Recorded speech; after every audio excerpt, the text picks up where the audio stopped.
US వచ్చినప్పుడు మీరు కూడా ఉద్యోగం చేశారు ఫస్ట్. మీ ఫస్ట్ సిగ్మా సిస్టమ్ స్టార్ట్ చేశారు. సో ఆ ఐడియా మీకు ఎలా వచ్చింది? That's an accidental. సో నా ఫస్ట్ జాబు జీటెక్ రోడ్ ఐలాండ్లో ఒక లాటరీ కంపెనీలో పనిచేసేవాడిని. షూస్బరీ నుంచి ఆల్మోస్ట్ ఒక గంటన్నర ప్రయాణం ఒక ఈచ్ వే. తర్వాత కొత్తగా జాబు రోజు 12 గంటలు పనిచేసి నేర్చుకొని తిరగటం కష్టంగా ఉండేది. ఒక 8 నెలల తర్వాత అప్పుడే నాకు బాబు పుట్టము. దాన్ని నేను ప్రయాణం చేయలేక I was looking around jobs. అప్పుడు న్యూ ఇంగ్లాండ్ ఎలక్ట్రిక్ అని చెప్పి ఇక్కడ బాస్టన్లో మన వెస్ట్ బరోలో ఒక అతను ఇంటర్వ్యూ చేసి పర్ఫెక్ట్ ఫిట్ నీకు జాబ్ ఇస్తా అన్నట్టు.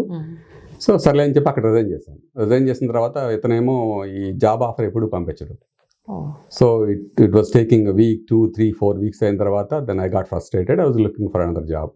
అప్పుడు కన్సల్టింగ్ జాబ్ వచ్చింది. లక్కీగా my wife is in immigration attorney and I got a consulting job. So we started Sigma Systems accidentally. So తర్వాత స్లోగా because of her immigration expertise and we started hiring lot of Indians and H1Bs. అది then we ఎక్స్ప్లోర్డెడ్ like it's right time and right idea, right moment and like many other companies. So 2000 వరకు we just grew like anything.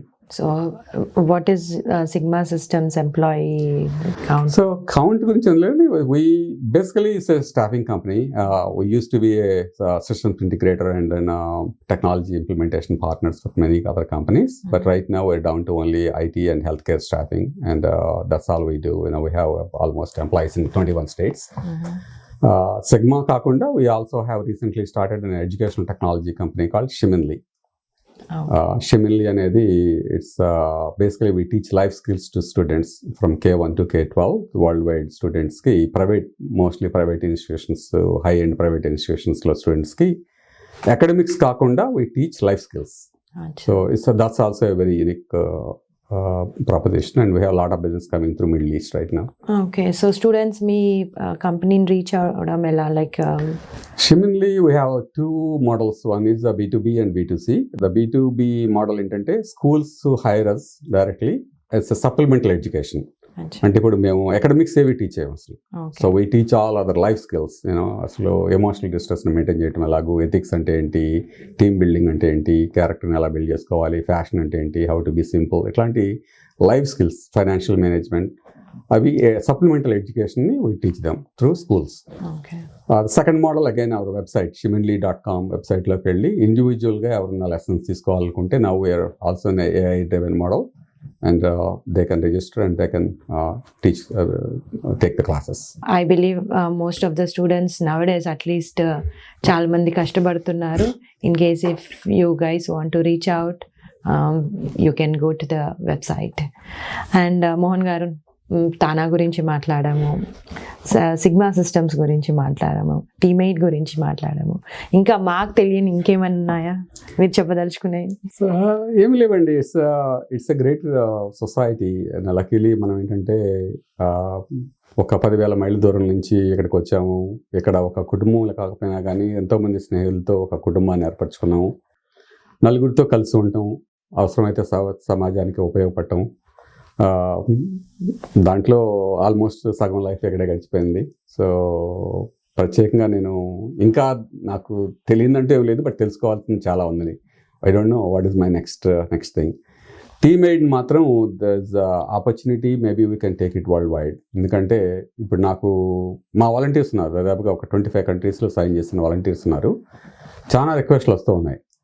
Germany, Australia, New Zealand, even entire Europe నుంచి ఎవరన్నా మన Indians చనిపోతే India పంపించాలంటే సలహాలు ఇస్తున్నాము, help చేస్తున్నాము. కానీ సేమ్ టీమేట్ని we can replicate world wide. So దానికి మనీ కావాలి. So maybe that's my retirement job. When we have enough resources, probably I can expand worldwide. నా రిటైర్మెంట్ తర్వాత కూడా నేను కూడా జాయిన్ అవుతాను. That's so nice of you. Thank you అండి. మోహన్ గారు, ఇంకోటి ఏంటంటే ఈ మధ్య మన తెలుగు వాళ్ళే కాదు, ఇండియన్స్ ఇక్కడికి వస్తున్నారు. అప్పట్లో అందరం హెల్ప్ చేసుకునే వాళ్ళం ఒకరికొకరము. ఈ మధ్య కాస్టిజాలని, జెలసీ అని చాలా వచ్చేస్తున్నాయి. ఐ మీన్ దాని గురించి మీరు ఏం మాట్లాడతారు? అది కూడా 7 సముద్రాలు దాటి ఇక్కడికి వచ్చి ఇక్కడ. I totally agree with you అండి. అన్ఫార్చునేట్లీ ఆ ట్రెండ్ చూస్తూ ఉన్నాము నేను కూడా. మనకి భావదరిద్రం. ఫస్ట్ ఆఫ్ ఆల్ ఏంటంటే ఇండియా నుంచి ఇక్కడికి వచ్చాము. ఇక్కడికి వచ్చిన తర్వాత స్థిరపడిన తర్వాత ఐడెంటిటీ క్రైసిస్. ప్రతి ఒక్కళ్ళు ఇప్పుడు మీరు సంఘాలను కూడా చూస్తే ఎందుకు ఈ సంఘాలు మొదలయ్యాయంటే ఎవరికైతే అవకాశం లేదో ఒక నాయకుడిగానో ఆ సంఘాన్ని నడిపించే అధ్యక్షుడిగానో లేకపోతే ఒక పదవి లేకపోతే సొంతగా కుంపట పెట్టుకుంటే instantly you are the leader. So దాంట్లో వీళ్ళు క్రియేటివిటీ మొదలుపెట్టారు. ఓకే, మన కులంతో అయితే బాగుంటుందా, లేకపోతే మన జిల్లా అయితే బాగుంటుందా, మన రాష్ట్రం అయితే బాగుంటుందా. First of all you are forgetting thinking yourself as an Indian. తర్వాత రేపు మన పిల్లలు ఇక్కడ పుట్టి పెరుగుతున్నారు కదా, రేపు వాళ్ళని ఎవరు చేసుకుంటారో మీకు తెలియదు. వాళ్ళు తెల్లవాళ్ళని చేసుకోవచ్చు, నల్లవాళ్ళని చేసుకోవచ్చు, వేరే మతస్థులను చేసుకోవచ్చు. అట్లాంటప్పుడు మనం మన కులాన్ని పట్టుకొని వేలాడటం అనేది అర్ధరహితం. కానీ పోకడ చూస్తుంటే ఏంటంటే ఐడెంటిటీ కోసం ఒక గ్రూప్ క్రియేట్ చేయాలంటే ఏం చేస్తారు. ఇప్పుడు మీరు క్లాసిక్గా చూడండి, మనకి బాస్టన్లో ఒక టెంపుల్ ఉండేది, లక్ష్మీ టెంపుల్. అందరు దేవుళ్ళు అక్కడ ఉన్నారు. కానీ ఇవాళ మీరు ప్రతి ఊళ్ళోనూ ఒక టెంపుల్. ఎందుకు అంటే you need some business. So పూజారులు కానివ్వండి, లేకపోతే లోకల్ పీపుల్ కానివ్వండి, you start like another temple. Basically you're dividing the community rather everybody can go in one place and in worship.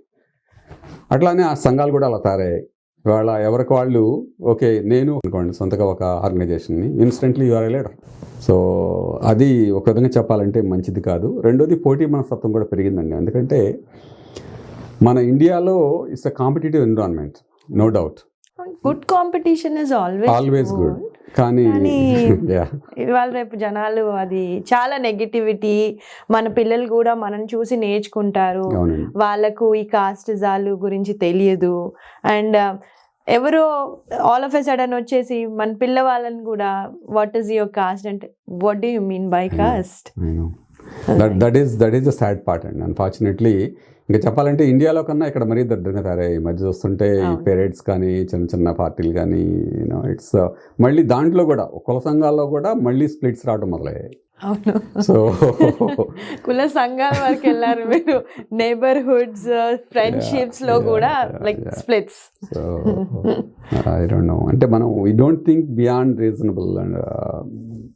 And మనం అందరం చదువుకొని కూడా ఇలా చేస్తున్నాం అంటే it's very unfortunate. Yeah, but I don't no. And Mohan గారు, నాకు ఇంకో క్వశ్చన్.